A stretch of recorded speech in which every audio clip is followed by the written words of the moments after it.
Freak 206 Northwest with McDonald here. I feel like the struggle of losing consistently to backup quarterbacks should be over. Yes, sir. Boy, then this is one of those parts that I get very excited about. We had a defense and an offense prior, in my opinion, that did not play to the opponent, that did not attack the opponent's weakness, that instead would sometimes attack an opponent's strength because it was in the name of the team's identity. The team's strong up the middle. We're going to run up the middle. A team loves to hit you with dink and dunk and just kind of slow bleed their way up the football field. We're going to play to depth. I've said very often there's a very, very particular reason why backup quarterbacks had success with Coach Carroll for about the last 5 years with this defense. And that is first and foremost because the Coach Carroll defense had been solved. And there were Seahawks beater plays that you could bring into play that would take this defense down. There was no adjustment to be made because the team didn't make any adjustments defensively. They were going to do what they're going to do. So those concepts worked.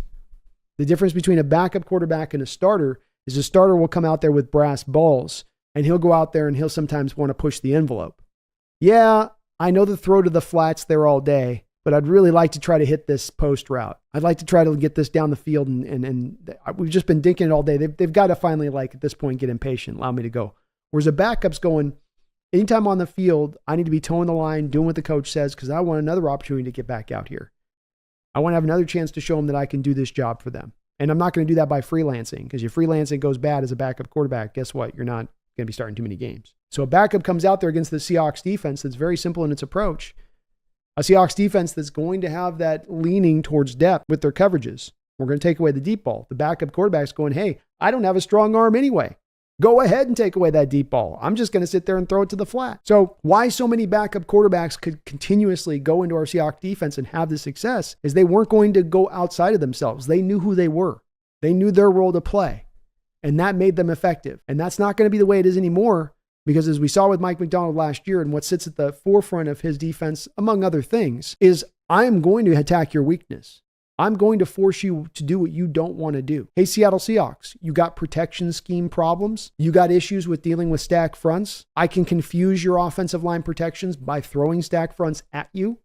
Guess what? You're going to get nothing but a steady dose of that all day long. Hey, San Francisco 49ers, you want to keep simple reads here for Brock Purdy? You want to be able to just have him get the ball out of his hands as quick as possible? I'm going to set you up into situations where you're not going to be able to get that done. I'm taking that away from you. I'm taking the short routes away from you. I'm going to force Brock Purdy to have to read this defense and read it post-snap and read it fast. I don't think he can. And that's where he's just completely on the other end of the scale than Coach Carroll was.